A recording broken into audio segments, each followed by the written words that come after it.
I have always been single. After graduating from university, I went through several jobs, and now I'm working in sales at a local company. When I was younger, I had a lover and even considered getting married. However, after being betrayed by my lover once, I distanced myself from love, and before I realized it, I'm still single at 40. Thankfully, I have many friends and a stable income, so I don't feel any discomfort in my current life. One day at work, I received a call on my cell phone from an unfamiliar number. When I answered instinctively, it was a call from a nearby hospital informing me that my mother had fallen and had been taken there by ambulance. I immediately left work and rushed to the hospital.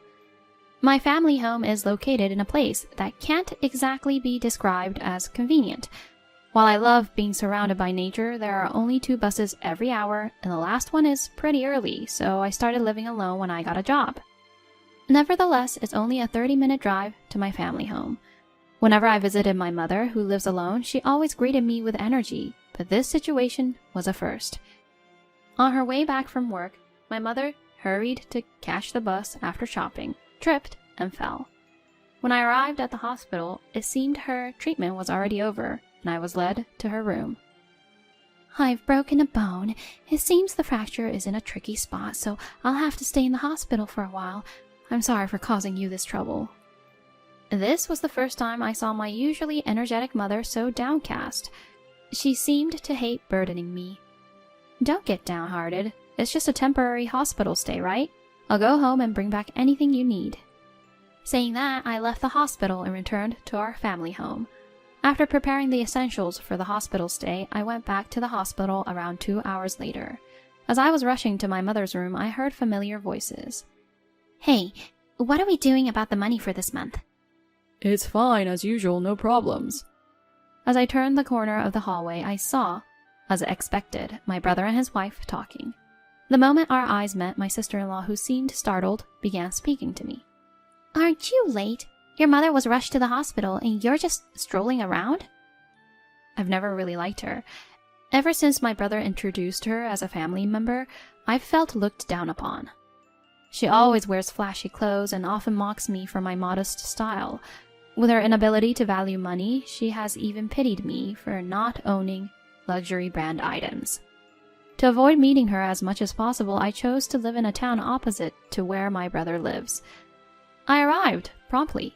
I just went home to get some necessary items. Hearing that, she looked at me with doubting eyes, asking, "Really?" However, now is not the time to worry about such matters. I asked my brother, "She's going to be in the hospital for a while, you know that, right?" And he responded nonchalantly, "Seems so. We have 3 kids at our place, so you take care of Mom, okay?" His tone sounded as if it had nothing to do with them. "Exactly. We need to get back home and start making dinner."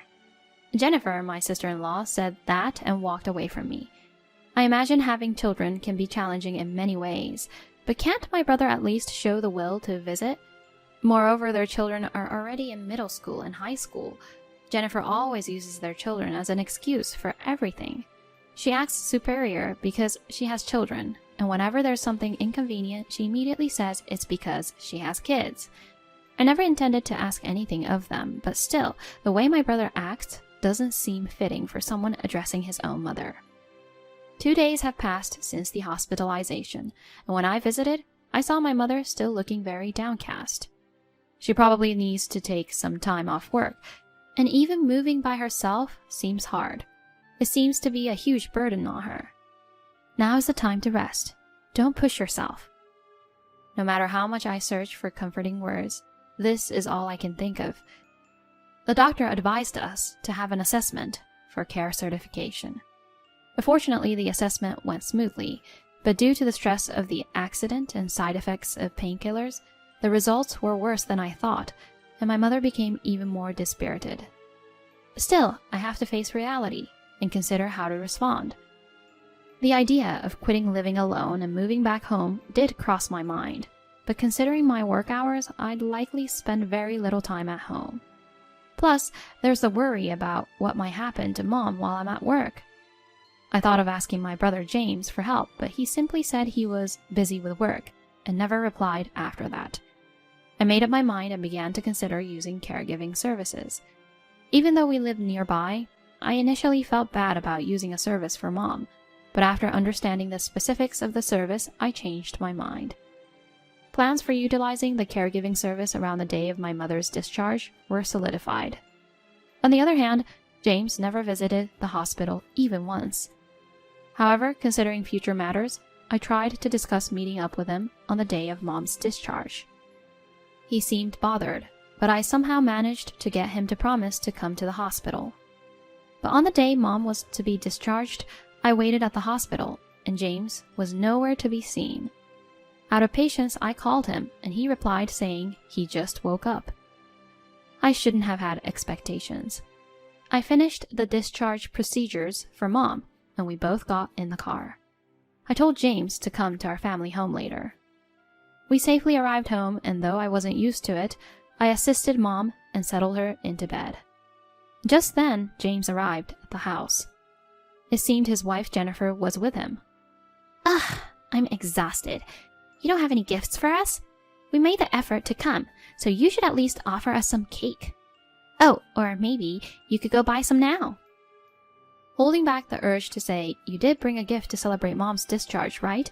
I replied, "Please, buy whatever cake you like. I need to talk to James."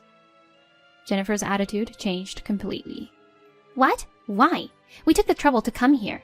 Shouldn't you be the one preparing things? I ignored her words and went straight to the point. Without any concern for Mom, I explained to my brother about Mom's current situation and the plans for the future. I'm worried about Mom on my own. What if something happens to her while I'm at work? Before I could continue, my brother interrupted loudly. Are you suggesting we help her with her care? I hadn't even thought about asking for such a thing, but now my sister-in-law chimed in too. No way. We have 3 kids, as we always say. I get it already. Does she have anything else to say other than that? My sister-in-law was going on in her usual tone, and I wanted to quickly move on with the conversation. But as soon as I tried to speak, my brother raised his voice again. Don't joke around. Don't rely on us. Isn't caregiving the duty of a single person? On top of that, my sister-in-law joined in the shouting. Isn't it obvious? People without children should do the caregiving. Does she ever think of anything other than children? I hadn't even asked them for help with caregiving in the first place. I stated bluntly, "Don't misunderstand. I've never once thought about asking you for caregiving help. I've already contacted caregiving services and made arrangements. I called you today to report on that." Upon hearing my words, both my brother and his wife began yelling again. Are you trying to get that money from us? What? Even though you're single and have money, do you want us, who have children, to pay? I couldn't remain silent after that comment. Who said that? I understand without being told that having children is challenging. I'm not expecting any help from you. I just called you to inform about Mom's situation and to discuss our future plans together. I unintentionally let my emotions get the better of me and spoke with a firm tone. Despite that, my brother ignored my outburst and said with a laugh, Did you call us all the way here just to say that? You could have said it over the phone. You might have free time being single, but I have a whole family to support. I can't take time off from work for things like this. Isn't taking care of Mom your responsibility? Supporting the whole family, huh? It's something to say that with such confidence. I couldn't help but sigh. Fine, I'll handle everything on my own. But won't you two regret it later? At my words, the couple laughed sarcastically. Regret? Why would we? We should be heading back soon. Don't contact us anymore over this. Just like that, without even addressing our mother, the couple left. After graduating from university, my brother got a job at a renowned company. He used to value family and had a serious side. But since he started dating his now wife, he seems to have gradually changed. The news of his wife's pregnancy led them to marry, and he seems to have become a completely different person from the brother I once knew. Sometimes Mom says wistfully, "He used to be so much kinder back then." Mom blamed herself for what happened, but my brother is a grown man. I believe she has no responsibility in this matter. He's an adult. He should take responsibility for his own actions. After the two left, my resting mother in another room called out to me. I explained what had happened earlier.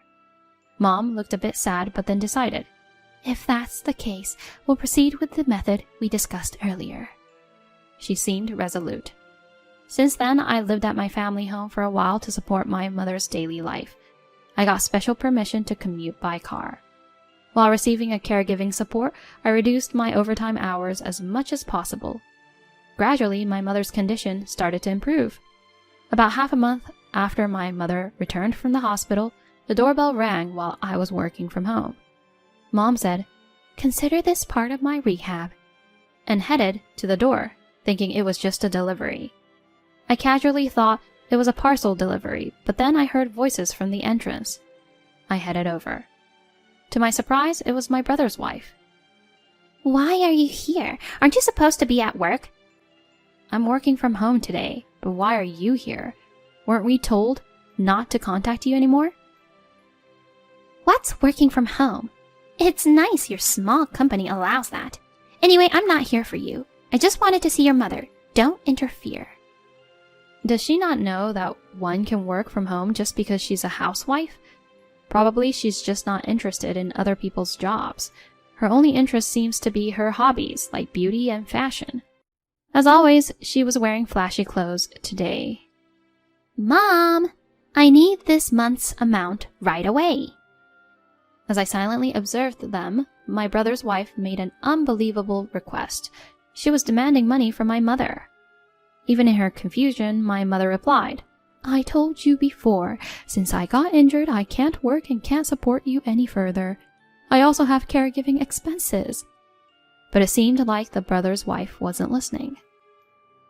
But James said so. He said not to worry because Mom has savings. And what about the future of our kids? Wait, what is my brother saying? I was infuriated and stepped in between them. Please stop causing more trouble. You know how much Mom loves her grandchildren, but that doesn't mean you can demand money from her. I'm aware of my brother's situation at work. If finances are tight, why don't you reassess your lifestyle or get a job? Also, please repay the money you borrowed from Mom as soon as possible. In fact, since my father passed away 10 years ago, my brother and his wife have been relying on financial support from my mother. My father was a strict man.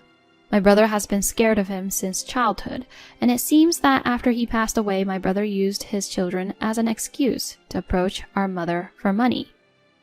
My mother, pressured by frequent requests for financial assistance from the couple, made them sign an IOU, confirming it as a loan. She also kept meticulous records. I heard that the money left behind by my father as an inheritance was used for the purchase of my brother's new house. About a year after my father passed away, my brother and his wife suddenly bought a house. I hadn't inquired in detail, but had some idea about it. But I never imagined they had borrowed so much money from my mother. I learned the truth when my mother was hospitalized. While packing for her hospital stay, I overheard the couple discussing the debt. My mother kept saying, Thinking of the grandchildren, I feel sorry. However, when I told her that all of the wife's clothes and belongings were high-end and brand new, it seemed to dawn on her the gravity of the situation. After being discharged from the hospital, my mother told the couple to repay all the borrowed money at once. Despite this, they had the audacity to come and ask for more money without even repaying the old debt. After we managed to send the brother's wife away, my mother called my brother, thinking he might not know about her visit. He replied, You must have saved up until now, right? $500 a month? That's not a big amount. Filled with anger, I asked my mother to hand over the phone to me. You never visit or discuss caregiving, yet you only ask for money. If you're so strapped for cash, why not sell your house or car? There are surely other solutions. You have no idea what you're talking about. The car and house are things I've cherished. I can't just sell them off easily. Regardless, I've told you not to contact me, haven't I? Don't contact me from your end either. If you persist, I'm considering getting the police involved. I hung up the phone in anger. After that, my brother called many times, but my mother and I always responded the same way. In the end, for the next 2 months, my mother never gave any money to my brother and his wife. My mother's health improved considerably. And then one day, while I was feeling a bit relieved, the doorbell rang. When I opened the door, my niece and nephew were standing there. I initially thought my brother and his wife had sent the kids to ask for money, but my high school-aged nephew began speaking anxiously. Grandma, are you okay? Both the middle school nephew and niece were also worried about my mother. Despite the surprise, I let the 3 of them into the living room to hear their story. What I learned was that they had not been informed at all about my mother's hospitalization or her inability to live as before due to her injury. However, apparently just yesterday, they were suddenly told by their mother, "Since Grandma can't work anymore, no more allowances from now on." Hearing this, the eldest son confronted their parents, learned about the situation for the first time, and the 3 of them took trains and buses to come and visit. Unlike their parents, the 3 of them seemed to have warm, caring hearts. Meeting them after a long time, I had been worried that they might grow up to be like my brother and his wife, but it seems I was wrong. They probably grew up learning from their parents' actions, taking them as negative examples. "Here, Grandma's favorite sweets. Remember you said you liked them before?" What the youngest niece handed to my mother was a candy from a store my mother frequently bought from and loved. My mother was so moved that tears formed in her eyes. It seems the eldest son bought it with the money he earned from his part-time job. Hearing this, I felt tears well up in my eyes as well. However, when we heard about the part-time job, my mother and I exchanged glances. My mother had been providing money for the children, and my brother's business was thriving, so they should have had more than enough income for a family of 5. Looking closer at the children, they were dressed in worn-out or ill-fitting clothes, very different from my sister-in-law. The youngest, a girl, was even wearing what clearly looked like hand-me-down clothes, meant for a boy. When I asked for more details, it seemed my sister-in-law was constantly out enjoying herself and did neither household chores nor childcare. I immediately called my brother and exclaimed, "What are you thinking? Don't you have any sense of responsibility as a parent?" He seemed very surprised, apparently not expecting the children to be here. I gave you money, believing it was for the grandchildren, but you and your wife were the ones spending it. As promised, repay all the debt at once. My mother's tone was so stern, reminiscent of our late father, that my brother seemed to understand and respond accordingly.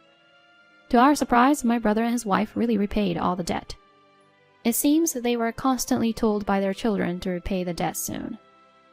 My brother traded in his luxury car for a compact car, and my sister-in-law auctioned off her designer goods. About 10 years have passed since that incident, and my mother has been living without any problems.